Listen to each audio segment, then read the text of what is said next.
Hello and welcome to the 6th edition of Goa Art and Literature Festival 2015. Today we have with us Pooja Nansi, a poetess from Singapore, who has published two collections of poetry and edited Anthology of Singaporean Poetry and co-authored a teacher's resource of Singaporean poetry. So ma'am, what inspired you to be a poet? Basically, I think I was a very young reader. So my mom used to read to me a lot when I was a child, and so I started reading when I was 3, and then it just became something that I love to do, and I found a lot of comfort in, because you can always depend on a book, right? Even when you can't depend on people, you can depend on a book. So I really loved reading, and I just used to write silly little rhymes as a child. And like my first poem that I wrote that really felt like a real poem was in a maths class. So I used to hate math. So I wrote a poem about my math teacher, which wasn't very nice.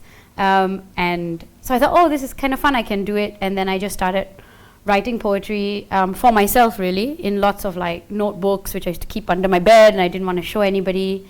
And when I first seriously got into poetry was, I went to my first poetry slam, which was very exciting to me because it's competitive. So it's like a poetry competition. And that was very dynamic. I was in university and a lot of students were going, and that's how I got into the scene. You have been curating a monthly poetry event called Speakeasy. Can you tell us about it? So Speakeasy happens once a month at a really nice cafe in Singapore called Artistry. It's a cafe that also does monthly art exhibitions, and they have a performance space for bands, music, poetry. So I curate the poetry event. And I showcase unpublished and published poets, and sometimes visiting poets. So I've had poets from like Botswana, from Burma. I also give young poets a voice that haven't really been on a stage. So it's a chance for me to put work that I think is really exciting up for members of the public. Yeah.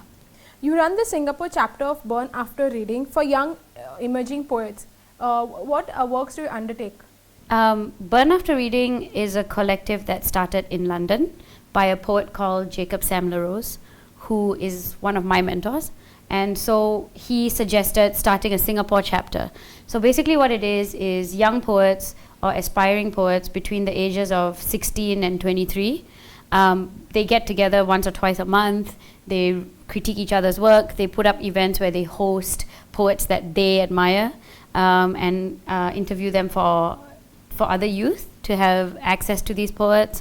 They also have an online blog, an online journal. So all I do is I turn up, I nudge them in the right direction, but a lot of it is self-run by these poets themselves.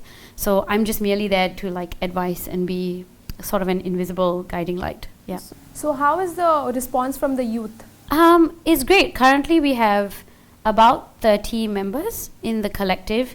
Every year we put out an open call, so we get lots of people submitting portfolios, and then we get the existing members to do peer reviews to decide, who they'd like in as members. So it's nice. It's a small but active community. Yeah. Ma'am, can you explain us your role at the Nanyang Technological University? Okay, so Nanyang Technological University, otherwise known as NTU for simplicity, is one of the largest universities in Singapore.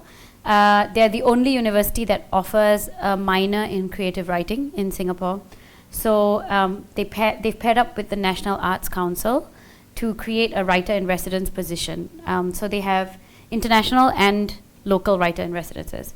So this year, I was very fortunate to be asked to be a writer-in-residence. Basically, it's great. I teach one seminar a week to the university, Introduction to Creative Writing. And they support me in my writing. So the rest of the time I get paid to do my own writing. So it's a dream job. Yeah. Can you also tell us about your experience at GALF in comparison to the other festivals you have attended? I haven't been to that many literary festivals. I just came from the Ubud Writer and Readers Festival, which happens in Bali. And like that, this is very lovely because it's a small, intimate festival in a lovely, lovely city. So I've met some really fantastic writers, my favorite being Abir Haq, who I met from Bangladesh. So I've made a lot of new connections. It's really informal, it's really cool, it's really cozy. So I've really enjoyed my time. And yesterday I had lunch at Brito's, which was fabulous. So I've also done a bit of sightseeing in Goa. So I've had a great time. Thank you, Miss, for spending your time with us. That's all for today. Stay tuned for more updates.